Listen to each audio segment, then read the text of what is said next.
A Jury of Her Peers by Susan Glaspell. When Martha Hale opened the storm door and got a cut of the north wind, she ran back for her big woolen scarf. As she hurriedly wound that round her head, her eye made a scandalized sweep of her kitchen. It was no ordinary thing that called her away. It was probably further from ordinary than anything that had ever happened in Dickson County. But what her eye took in was that her kitchen was in no shape for leaving, her bread all ready for mixing, half the flour sifted and half unsifted. She hated to see things half done, but she had been at that when the team from town stopped to get Mr. Hale, and then the sheriff came running in to say his wife wished Mrs. Hale would come too, adding, with a grin, that he guessed she was getting scary and wanted another woman along. So she had dropped everything right where it was. "Martha," now came her husband's impatient voice, "don't keep folks waiting out here in the cold."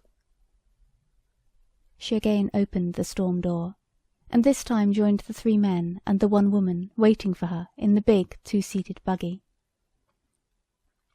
After she had the robes tucked round her, she took another look at the woman who sat beside her on the back seat. She had met Mrs. Peters the year before at the county fair, and the thing she remembered about her was that she didn't seem like a sheriff's wife. She was small and thin and didn't have a strong voice. Mrs. Gorman, sheriff's wife before Gorman went out and Peters came in, had a voice that somehow seemed to be backing up the law with every word. But if Mrs. Peters didn't look like a sheriff's wife, Peters made it up in looking like a sheriff. He was, to a dot, the kind of man who could get himself elected sheriff, a heavy man with a big voice, who was particularly genial with the law-abiding, as if to make it plain that he knew the difference between criminals and non-criminals. And right there it came into Mrs. Hale's mind, with a stab, that this man who was so pleasant and lively with all of them was going to the Wrights now as a sheriff. "The country's not very pleasant this time of year," Mrs. Peters at last ventured, as if she felt they ought to be talking as well as the men. Mrs. Hale scarcely finished her reply, for they had gone up a little hill and could see the Wright place now, and seeing it did not make her feel like talking. It looked very lonesome this cold March morning. It had always been a lonesome-looking place. It was down in a hollow, and the poplar trees around it were lonesome-looking trees. The men were looking at it and talking about what had happened. The county attorney was bending to one side of the buggy and kept looking steadily at the place as they drew up to it. "I'm glad you came with me," Mrs. Peters said nervously, as the 2 women were about to follow the men in through the kitchen door. Even after she had her foot on the doorstep, her hand on the knob, Martha Hale had a moment of feeling she could not cross that threshold. And the reason it seemed she couldn't cross it now was simply because she hadn't crossed it before. Time and time again it had been in her mind, "I ought to go over and see Minnie Foster." She still thought of her as Minnie Foster, though for 20 years she had been Mrs. Wright. And then there was always something to do, and Minnie Foster would go from her mind. But now she could come. The men went over to the stove. The women stood close together by the door. Young Henderson, the county attorney, turned around and said, "Come up to the fire, ladies." Mrs. Peters took a step forward, then stopped. "I'm not cold," she said. And so the 2 women stood by the door, at first not even so much as looking around the kitchen. The men talked for a minute about what a good thing it was the sheriff had sent his deputy out that morning to make a fire for them, and then Sheriff Peters stepped back from the stove, unbuttoned his outer coat, and leaned his hands on the kitchen table in a way that seemed to mark the beginning of official business. "Now, Mr. Hale," he said, in a sort of semi-official voice, "before we move things about, you tell Mr. Henderson just what it was you saw when you came here yesterday morning." The county attorney was looking around the kitchen. "By the way," he said, "has anything been moved?" He turned to the sheriff. "Are things just as you left them yesterday?" Peters looked from cupboard to sink, from that to a small worn rocker a little to one side of the kitchen table. "It's just the same." "Somebody should have been here yesterday," said the county attorney. "Oh, yesterday," returned the sheriff, with a little gesture, as of yesterday having been more than he could bear to think of. "When I had to send Frank to Morris Center for that man who went crazy, let me tell you, I had my hands full yesterday. I knew you could get back from Omaha by today, George, and as long as I went over everything here myself—" "Well, Mr. Hale," said the county attorney, in a way of letting what was past and gone go, "tell us just what happened when you came here yesterday morning." Mrs. Hale, still leaning against the door, had that sinking feeling of the mother whose child is about to speak a piece. Lewis often wandered along and got things mixed up in a story. He hoped he would tell this straight and plain, and not say unnecessary things that would just make things harder for Minnie Foster. He didn't begin at once, and she noticed that he looked queer, as if standing in that kitchen and having to tell what he had seen there yesterday morning made him almost sick. "Yes, Mr. Hale?" the county attorney reminded. "Harry and I had started to town with a load of potatoes," Mrs. Hale's husband began. Harry was Mrs. Hale's oldest boy. He wasn't with them now, for the very good reason that those potatoes never got to town yesterday, and he was taking them this morning, so he hadn't been home when the sheriff stopped to say he wanted Mr. Hale to come over to the Wright place and tell the county attorney his story there, where he could point it all out. With all Mrs. Hale's other emotions came the fear now that maybe Harry wasn't dressed warm enough. They hadn't any of them realized how that north wind did bite. "We come along this road," Hale was going on, with a motion of his hand to the road over which they had just come. "And as we got inside the house, I says to Harry, I'm going to see if I can't get John Wright to take a telephone. You see," he explained to Henderson, "unless I can get somebody to go in with me, they won't come out on this branch road, except for a price I can't pay. I'd spoken to Wright about it once before, but he put me off, saying folks talked too much anyway, and all he asked was peace and quiet. Guess you know about how much he talked himself. But I thought maybe if I went to the house and talked about it before his wife, and said all the women folks like the telephones, and that in this lonesome stretch of road it would be a good thing, well, I said to Harry that that was what I was going to say. Though I said at the same time that I didn't know as what his wife wanted made much difference to John." Now there he was, saying things he didn't need to say. Mrs. Hale tried to catch her husband's eye, but fortunately the county attorney interrupted with, "Let's talk about that a little later, Mr. Hale. I do want to talk about that, but I'm very anxious now to get along to just what happened when you got here." When he began this time, it was very deliberately and carefully. "I didn't see or hear anything. I knocked at the door, and still it was all quiet inside. I knew they must be up, it was past 8 o'clock. So I knocked again, louder, and I thought I heard somebody say, 'Come in.' I wasn't sure. I'm not sure yet. But I opened the door, this door," jerking a hand toward the door by which the two women stood. And there, in that rocker, pointing to it, sat Mrs. Wright. Everyone in the kitchen looked at the rocker. It came into Mrs. Hale's mind that that rocker didn't look in the least like Minnie Foster, the Minnie Foster of 20 years before. It was a dingy red, with wooden rungs up the back, and the middle rung was gone, and the chair sagged to one side. "How did she look?" the county attorney was inquiring. "Well," said Hale, "she looked queer." "How do you mean, queer?" As he asked it, he took out a notebook and pencil. Mrs. Hale did not like the sight of that pencil. She kept her eye fixed on her husband, as if to keep him from saying unnecessary things that would go into that notebook and make trouble. Hale did speak guardedly, as if the pencil had affected him too. Well, as if she didn't know what she was going to do next. And kind of done up. "How did she seem to feel about your coming?" "Why, I don't think she minded, one way or other. She didn't pay much attention. I said, "How do, Mrs. Wright? It's cold, ain't it?" And she said, "Is it?" and went on pleating at her apron. Well, I was surprised. She didn't ask me to come up to the stove, or to sit down, but just sat there, not even looking at me. And so I said, "I want to see John." And then she laughed. I guessed you would call it a laugh. I thought of Harry and the team outside, so I said a little sharp, "Can I see John?" "No," says she, kind of dull-like. "Ain't he home?" says I. Then she looked at me. "Yes," says she, "he's home." "Then why can't I see him?" I asked her, out of patience with her now.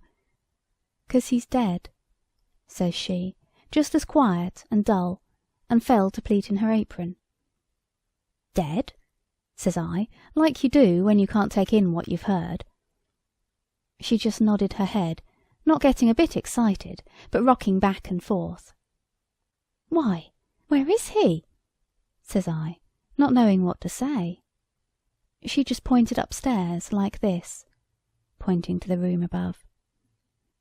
I got up, with the idea of going up there myself. By this time I didn't know what to do. I walked from there to here, then I says, "Why, what did he die of?" "He died of a rope around his neck," says she, and just went on pleating at her apron.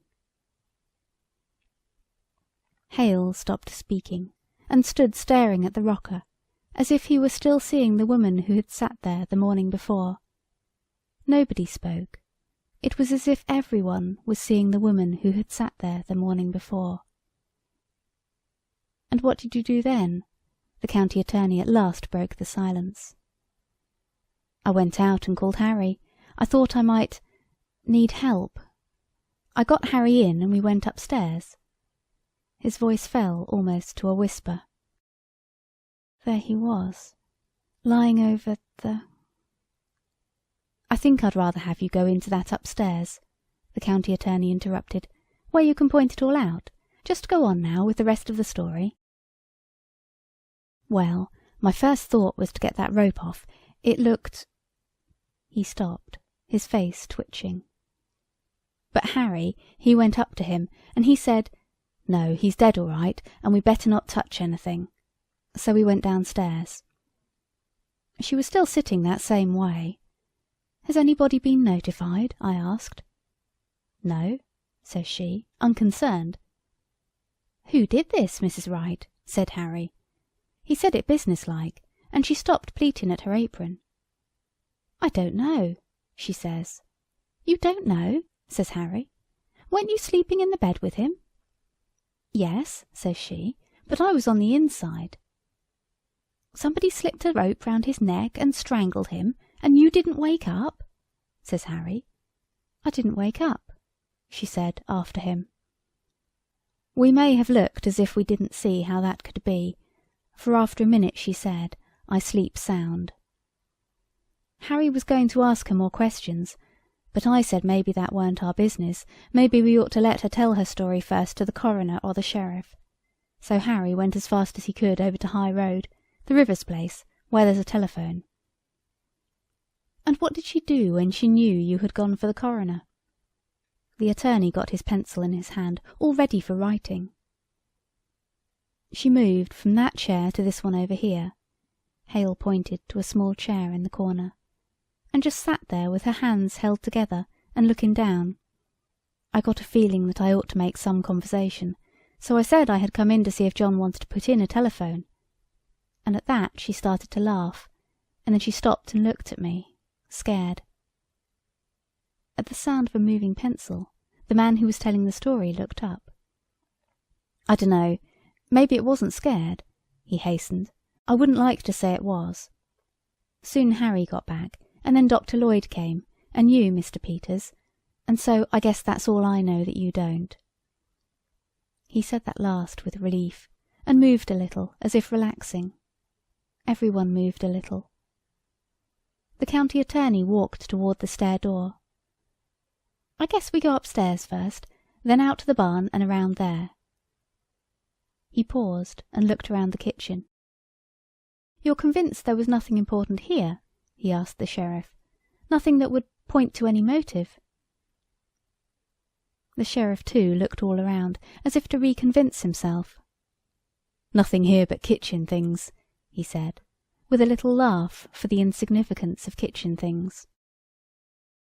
The county attorney was looking at the cupboard, a peculiar ungainly structure, half closet and half cupboard, the upper part of it being built in the wall, and the lower part just the old-fashioned kitchen cupboard.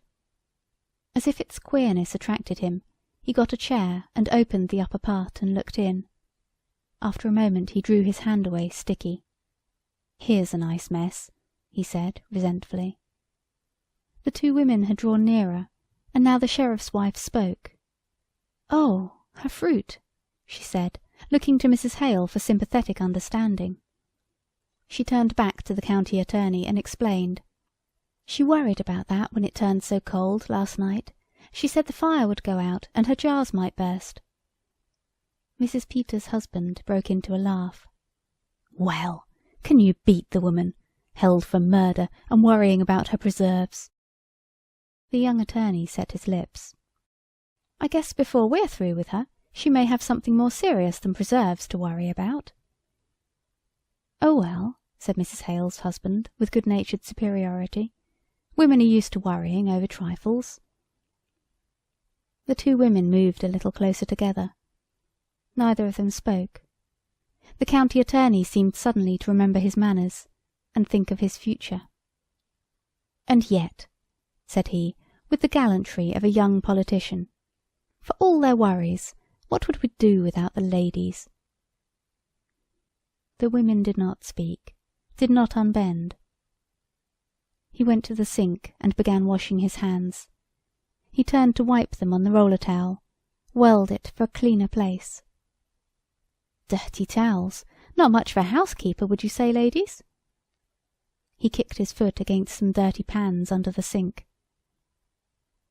"There's a great deal of work to be done on a farm," said Mrs. Hale stiffly. "To be sure. And yet," with a little bow to her, "I know there are some Dixon County farmhouses that do not have such roller towels." He gave it a pull to expose its full length again. "Those towels get dirty awful quick. Men's hands aren't always as clean as they might be." "Ah, loyal to your sex, I see," he laughed. He stopped and gave her a keen look. "But you and Mrs. Wright were neighbours. I suppose you were friends, too." Martha Hale shook her head. "I've seen little enough of her of late years. I've not been in this house. It's more than a year." "And why was that? You didn't like her?" "I liked her well enough," she replied with spirit. "Farmers' wives have their hands full, Mr. Henderson. And then—" She looked around the kitchen. "Yes?" he encouraged. "It never seemed a very cheerful place," said she, more to herself than to him. "No," he agreed. "I don't think anyone would call it cheerful. I shouldn't say she had the home-making instinct." "Well, I don't know as Wright had either," she muttered. "You mean they didn't get on very well?" he was quick to ask. "No, I don't mean anything," she answered with decision. As she turned a little away from him, she added, "But I don't think a place would be any the cheerfuller for John Wright's being in it." "I'd like to talk to you about that a little later, Mrs. Hale," he said. "I'm anxious to get the lay of things upstairs now." He moved toward the stair door, followed by the two men. "I suppose anything Mrs. Peters does will be all right?" the sheriff inquired. "She was to take some clothes in for her, you know, and a few little things. We left in such a hurry yesterday." The county attorney looked at the two women they were leaving there alone among the kitchen things. "Yes, Mrs. Peters?" he said, his glance resting on the woman who was not Mrs. Peters, the big farmer woman who stood behind the sheriff's wife. "Of course Mrs. Peters is one of us," he said, in a manner of entrusting responsibility. "And keep your eye out, Mrs. Peters, for anything that might be of use. No telling, you women might come upon a clue to the motive, and that's the thing we need." Mr. Hale rubbed his face, after the fashion of a showman getting ready for a pleasantry. "But would the women know a clue if they did come upon it?" he said. And having delivered himself of this, he followed the others through the stair door. The women stood motionless and silent, listening to the footsteps, first upon the stairs, then in the room above them.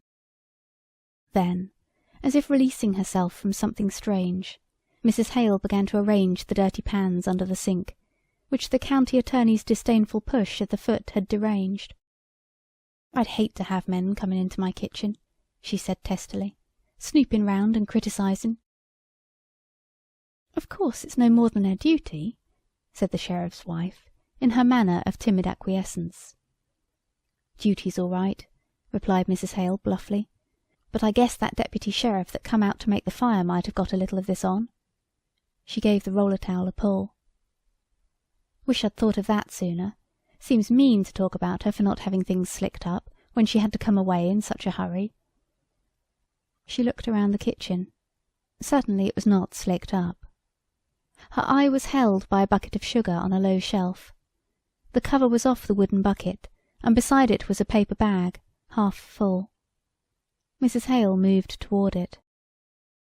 "She was putting this in there," she said to herself, slowly. She thought of the flour in her kitchen at home, half sifted, half not sifted. She had been interrupted, and had left things half done. What had interrupted Minnie Foster? Why had that work been left half done? She made a move, as if to finish it. Unfinished things always bothered her. And then she glanced round, and saw that Mrs. Peters was watching her. And she didn't want Mrs. Peters to get that feeling she had got of work begun and then for some reason not finished. "It's a shame about her fruit," she said, and walked toward the cupboard that the county attorney had opened, and got on the chair, murmuring, "I wonder if it's all gone." It was a sorry enough looking sight, but "Here's one that's all right," she said at last. She held it toward the light. "This is cherries, too." She looked again. "I declare I believe that's the only one." With a sigh, she got down from the chair, went to the sink and wiped off the bottle. "She'll feel awful bad after all her hard work in the hot weather. I remember the afternoon I put up my cherries last summer." She set the bottle on a table, and with another sigh started to sit down in the rocker. But she did not sit down. Something kept her from sitting down in that chair. She straightened, stepped back, and, half turned away, stood looking at it, seeing the woman who had sat there, pleating at her apron. The thin voice of the sheriff's wife broke in upon her. "I must be getting those things from the front room closet." She opened the door into the other room, started in, stepped back. "You coming with me, Mrs. Hale?" she asked nervously. You could help me get them." They were soon back. The stark coldness of that shut-up room was not a thing to linger in. "My," said Mrs. Peters, dropping the things on the table and hurrying to the stove. Mrs. Hale stood examining the clothes the woman who was being detained in town had said she wanted. "Wright was close," she exclaimed, holding up a shabby black skirt that bore the marks of much making over. "I think maybe that's why she kept so much to herself. I suppose she felt she couldn't do her part, and then you don't enjoy things when you feel shabby. She used to wear pretty clothes and be lively, when she was Minnie Foster, one of the town girls, singing in the choir. But that was 20 years ago." With a carefulness in which there was something tender, she folded the shabby clothes and piled them at one corner of the table. She looked up at Mrs. Peters, and there was something in the other woman's look that irritated her. "She don't care," she said to herself. "Much difference it makes to her whether Minnie Foster had pretty clothes when she was a girl." Then she looked again, and she wasn't so sure. In fact, she hadn't at any time been perfectly sure about Mrs. Peters. She had that shrinking manner, and yet her eyes looked as if they could see a long way into things. "This all you was to take in?" asked Mrs. Hale. "No," said the sheriff's wife. "She said she wanted an apron. Funny thing to want," she ventured in her nervous little way, "for there's not much to get you dirty in jail, goodness knows. But I suppose just to make her feel more natural, if you're used to wearing an apron." She said they were in the bottom drawer of this cupboard. Yes, here they are, and then her little shawl that always hung on the stair door. She took the small grey shawl from behind the door leading upstairs, and stood a minute looking at it. Suddenly, Mrs. Hale took a quick step toward the other woman. Mrs. Peters. "Yes, Mrs. Hale? Do you think she did it?" A frightened look blurred the other thing in Mrs. Peters' eyes. "Oh, I don't know," she said in a voice that seemed to shrink away from the subject. "Well, I don't think she did," affirmed Mrs. Hale stoutly, "asking for an apron and her little shawl, worrying about her fruit. Mr. Peters says—" Footsteps were heard in the room above. She stopped, looked up, and then went on in a lowered voice. "Mr. Peters says it looks bad for her. Mr. Henderson is awful sarcastic in a speech, and he's going to make fun of her saying she didn't wake up." For a moment Mrs. Hale had no answer. Then, "Well, I guess John Wright didn't wake up when they was slipping that rope under his neck," she muttered. "No, it's strange," breathed Mrs. Peters. "They think it was such a funny way to kill a man." She began to laugh. At sound of the laugh, abruptly stopped. "That's just what Mr. Hale said," said Mrs. Hale in a resolutely natural voice. "There was a gun in the house. He says that's what he can't understand. Mr. Henderson said, coming out, that what was needed for the case was a motive, something to show anger or sudden feeling." "Well, I don't see any signs of anger around here," said Mrs. Hale. "I don't—" She stopped. It was as if her mind tripped on something. Her eye was caught by a dish towel in the middle of the kitchen table. Slowly she moved toward the table. One half of it was wiped clean, the other half messy.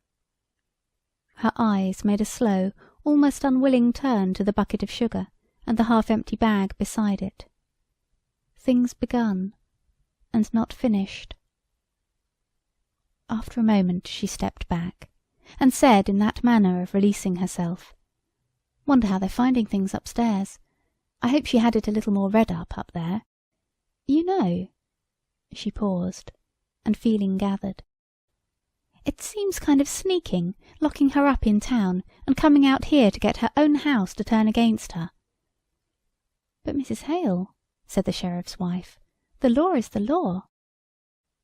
"I suppose 'tis," answered Mrs. Hale shortly.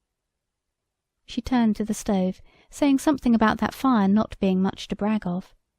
She worked with it for a minute, and when she straightened up she said aggressively, "The law is the law, and a bad stove is a bad stove. How do you like to cook on this?" pointing with the poker to the broken lining. She opened the oven door and started to express her opinion of the oven, but she was swept into her own thoughts, thinking of what it would mean, year after year, to have that stove to wrestle with. The thought of Minnie Foster trying to bake in that oven, and the thought of her never going over to see Minnie Foster.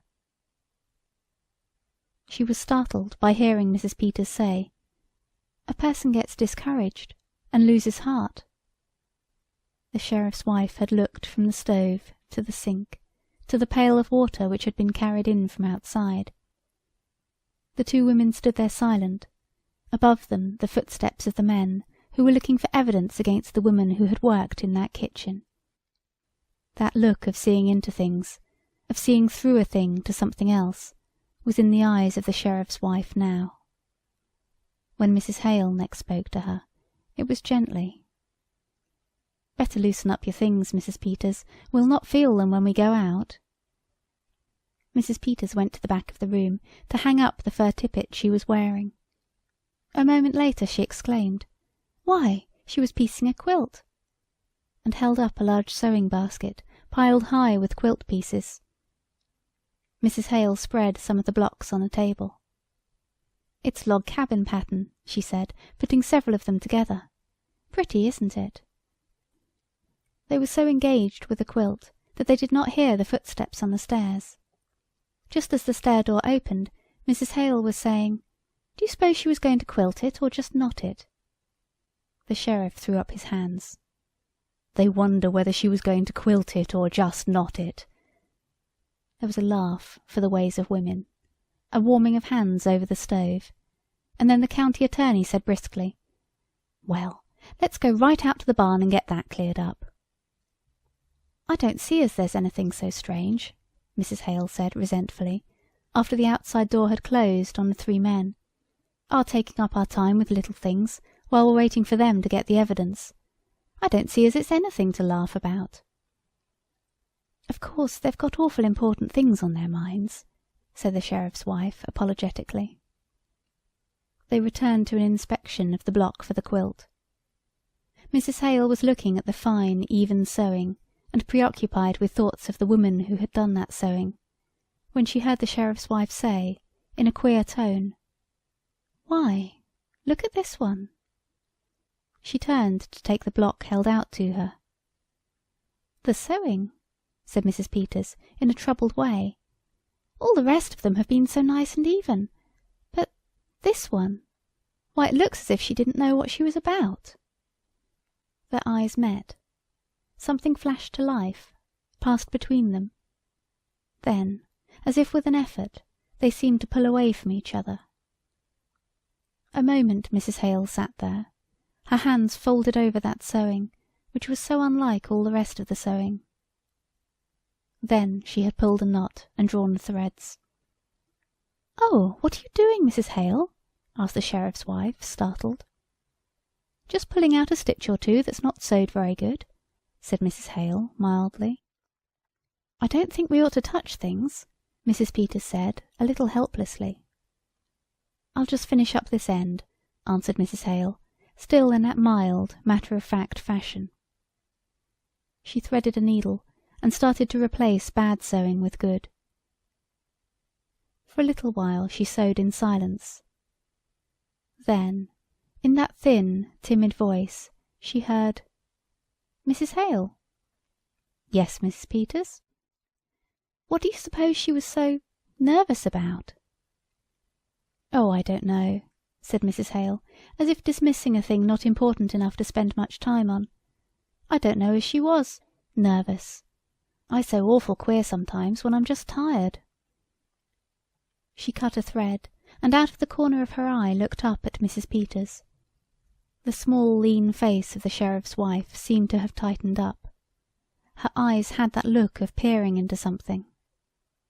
But next moment she moved, and said in her thin, indecisive way, "Well, I must get those clothes wrapped. They may be through sooner than we think. I wonder where I could find a piece of paper and string." "In that cupboard, maybe," suggested Mrs. Hale, after a glance around. One piece of the crazy sewing remained unripped. Mrs. Peters' back turned. Martha Hale now scrutinized that piece, compared it with the dainty, accurate sewing of the other blocks. The difference was startling. Holding this block made her feel queer, as if the distracted thoughts of the woman who had perhaps turned to it to try and quiet herself were communicating themselves to her. Mrs. Peters' voice roused her. "Here's a bird cage," she said. "Did she have a bird, Mrs. Hale?" "Why, I don't know whether she did or not." She turned to look at the cage Mrs. Peters was holding up. "I've not been here in so long." She sighed. "There was a man round last year selling canaries cheap, but I don't know as she took one. Maybe she did. She used to sing real pretty herself." Mrs. Peters looked around the kitchen. "Seems kind of funny to think of a bird here." She half laughed, an attempt to put up a barrier. "But she must have had one, or why would she have a cage? I wonder what happened to it." "I suppose maybe the cat got it," suggested Mrs. Hale, resuming her sewing. "No, she didn't have a cat. She's got that feeling some people have about cats, being afraid of them. When they brought her to our house yesterday, My cat got in the room, and she was real upset and asked me to take it out." "My sister Bessie was like that," laughed Mrs. Hale. The sheriff's wife did not reply. The silence made Mrs. Hale turn round. Mrs. Peters was examining the birdcage. "Look at this door," she said slowly. "It's broke. One hinge has been pulled apart." Mrs. Hale came nearer. "Looks as if someone must have been rough with it." Again their eyes met, startled, questioning, apprehensive. For a moment neither spoke nor stirred.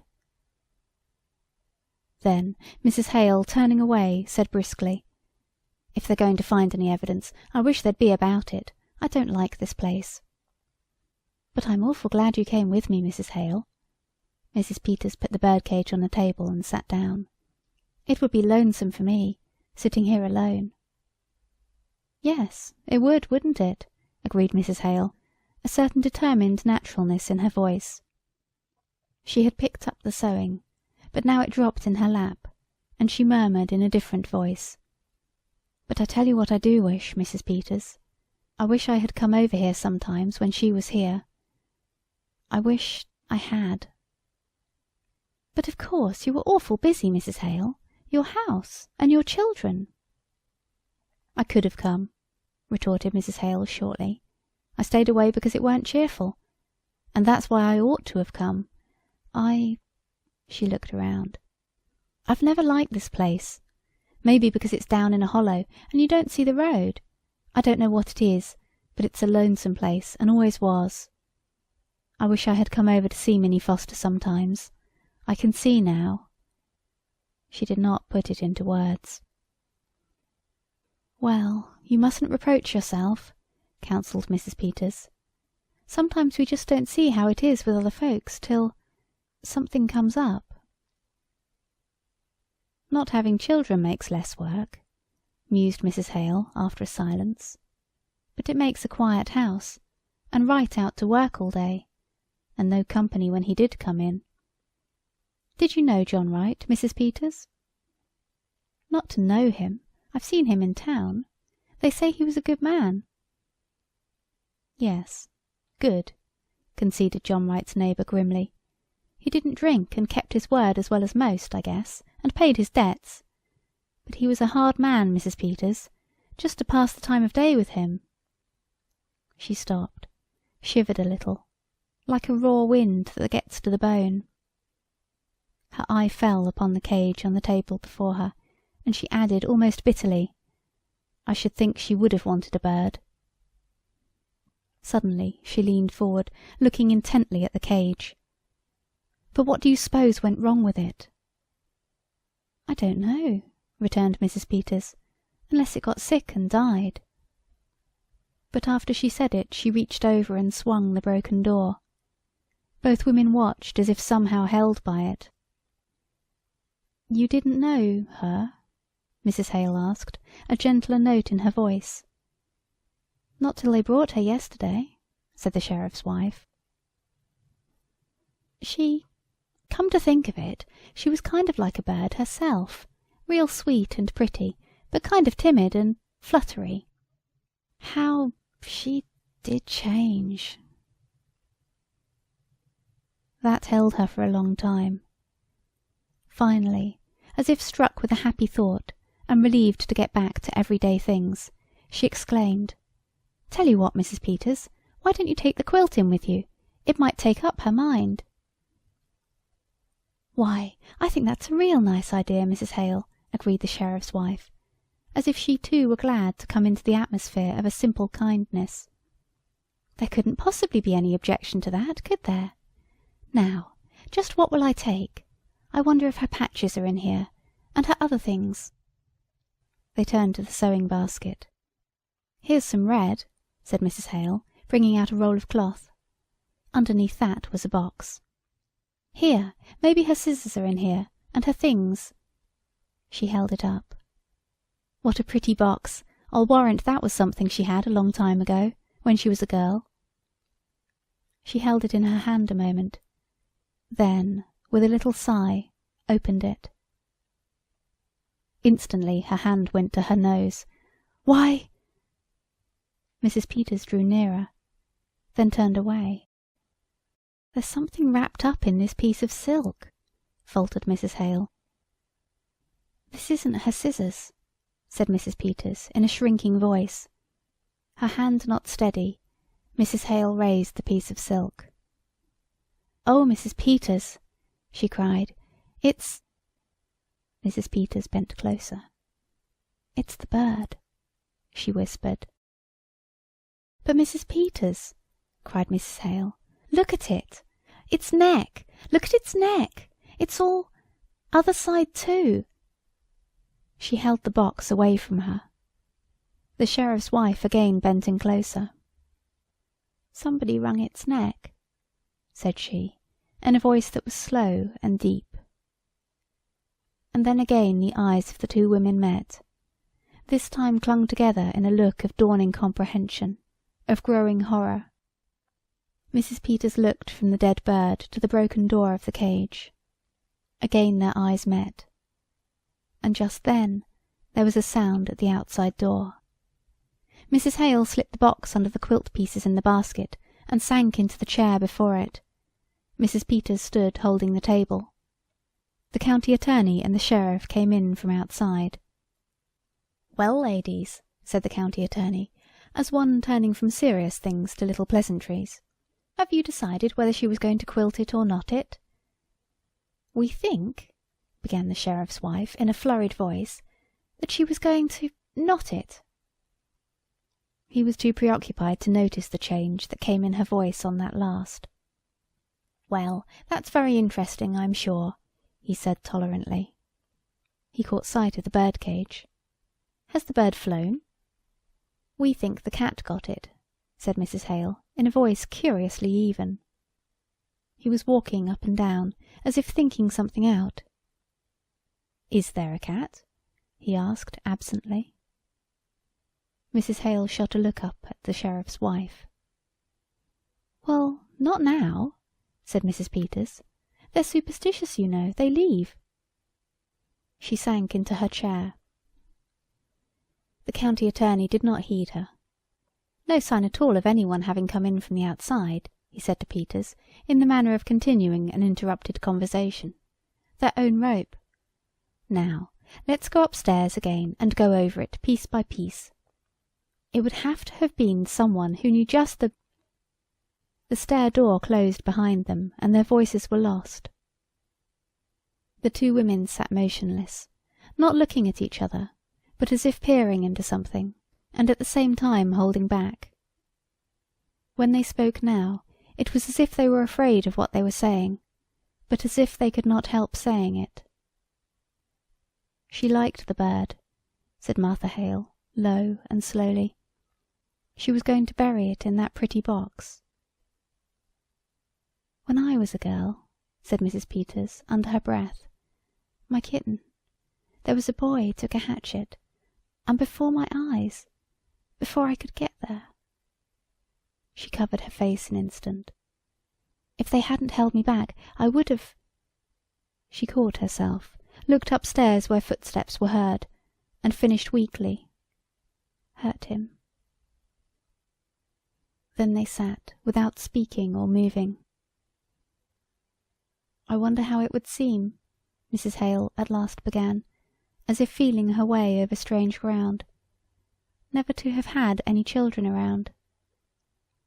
Her eyes made a slow sweep of the kitchen, as if seeing what that kitchen had meant through all the years. "No, Wright wouldn't like the bird," she said after that. "A thing that sang. She used to sing. He killed that too." Her voice tightened. Mrs. Peters moved uneasily. "Of course we don't know who killed the bird." "I knew John Wright," was Mrs. Hale's answer. "It was an awful thing was done in this house that night, Mrs. Hale," said the sheriff's wife. "Killing a man while he slept. Slipping a thing round his neck that choked the life out of him." Mrs. Hale's hand went out to the bird cage. "We don't know who killed him." whispered Mrs. Peters wildly. "We don't know." Mrs. Hale had not moved. If there had been years and years of nothing, then a bird to sing to you, it would be awful.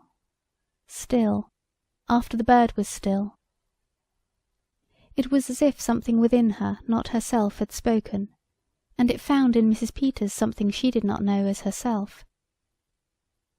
"I know what stillness is," she said in a queer, monotonous voice. "When we homesteaded in Dakota, and my first baby died, after he was 2 years old, and me with no other then." Mrs. Hale stirred. "How soon do you suppose they'll be through looking for the evidence?" "I know what stillness is," repeated Mrs. Peters in just that same way. Then she too pulled back. "The law has got to punish crime, Mrs. Hale," she said in her tight little way. "I wish you'd seen Minnie Foster," was the answer, "when she wore a white dress with blue ribbons and stood up there in the choir and sang. The picture of that girl, the fact that she had lived neighbour to that girl for 20 years, and had let her die for lack of life, was suddenly more than she could bear. Oh, I wish I'd come over here once in a while," she cried. "That was a crime. Who's going to punish that?" "We mustn't take on," said Mrs. Peters, with a frightened look toward the stairs. "I might have known she needed help. I tell you, it's queer, Mrs. Peters. We live close together, and we live far apart. We all go through the same things. It's all just a different kind of the same thing. If it weren't, why do you and I understand? Why do we know what we know this minute?" She dashed her hand across her eyes. Then, seeing the jar of fruit on the table, she reached for it and choked out. "If I was you, I wouldn't tell her fruit was gone. Tell her it ain't. Tell her it's all right, all of it. Here, take this in to prove it to her. She may never know whether it was broke or not." She turned away. Mrs. Peters reached out for the bottle of fruit as if she were glad to take it, as if touching a familiar thing, having something to do, could keep her from something else. She got up, looked about for something to wrap the fruit in, took a petticoat from the pile of clothes she had brought from the front room, and nervously started winding that round the bottle. "My," she began in a high, false voice, "it's a good thing the men couldn't hear us, getting all stirred up over a little thing like a dead canary." She hurried over that. "As if that could have anything to do with... My, wouldn't they laugh?" Footsteps were heard on the stairs. "Maybe they would," muttered Mrs. Hale. "Maybe they wouldn't." "No, Peters," said the county attorney incisively. "It's all perfectly clear, except the reason for doing it. But you know juries when it comes to women. If there was some definite thing, something to show, something to make a story about, something that would connect up with this clumsy way of doing it." In a covert way, Mrs. Hale looked at Mrs. Peters. Mrs. Peters was looking at her. Quickly they looked away from each other. The outer door opened and Mr. Hale came in. "I've got the team round now," he said. "Pretty cold out there." "I'm going to stay here a while by myself," the county attorney suddenly announced. "You can send Frank out for me, can't you?" he asked the sheriff. "I want to go over everything. I'm not satisfied we can't do better." Again, for one brief moment, the two women's eyes found one another. The sheriff came up to the table. "Did you want to see what Mrs. Peters was going to take in?" The county attorney picked up the apron. He laughed. "Oh, I guess they're not very dangerous things the ladies have picked out." Mrs. Hale's hand was on the sewing basket in which the box was concealed. She felt that she ought to take her hand off the basket. She did not seem able to. He picked up one of the quilt blocks which he had piled on to cover the box. Her eyes felt like fire. She had a feeling that if he took up the basket she would snatch it from him. But he did not take it up. With another little laugh he turned away, saying, No, Mrs. Peters doesn't need supervising. For that matter, a sheriff's wife is married to the law. Ever think of it that way, Mrs. Peters?" Mrs. Peters was standing beside the table. Mrs. Hale shot a look up at her, but she could not see her face. Mrs. Peters had turned away. When she spoke, her voice was muffled. "Not just that way," she said. "Married to the law," chuckled Mrs. Peters' husband. He moved toward the door into the front room and said to the county attorney, "I just want you to come in here a minute, George. We ought to take a look at these windows." "Oh, windows," said the county attorney scoffingly. "We'll be right out, Mr. Hale," said the sheriff to the farmer, who was still waiting by the door. Hale went to look after the horses.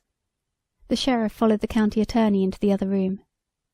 Again, for one final moment, the two women were alone in that kitchen.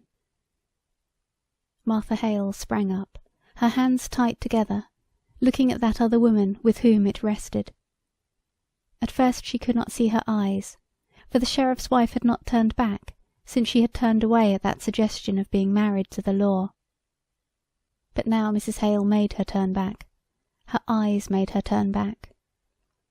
Slowly, unwillingly, Mrs. Peters turned her head until her eyes met the eyes of the other woman. There was a moment when they held each other in a steady, burning look, in which there was no evasion or flinching.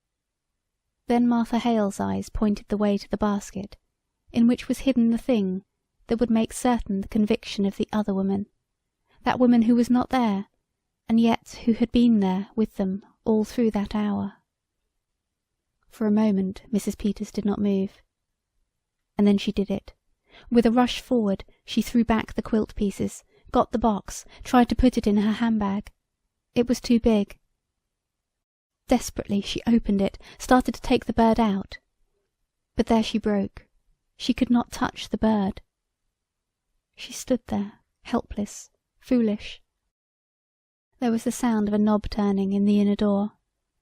Martha Hale snatched the box from the sheriff's wife and got it in the pocket of her big coat just as the sheriff and the county attorney came back into the kitchen. "Well, Henry," said the county attorney facetiously, "at least we found out that she was not going to quilt it. She was going to... what is it you call it, ladies?" Mrs. Hale's hand was against the pocket of her coat. "We call it... not it, Mr. Henderson,"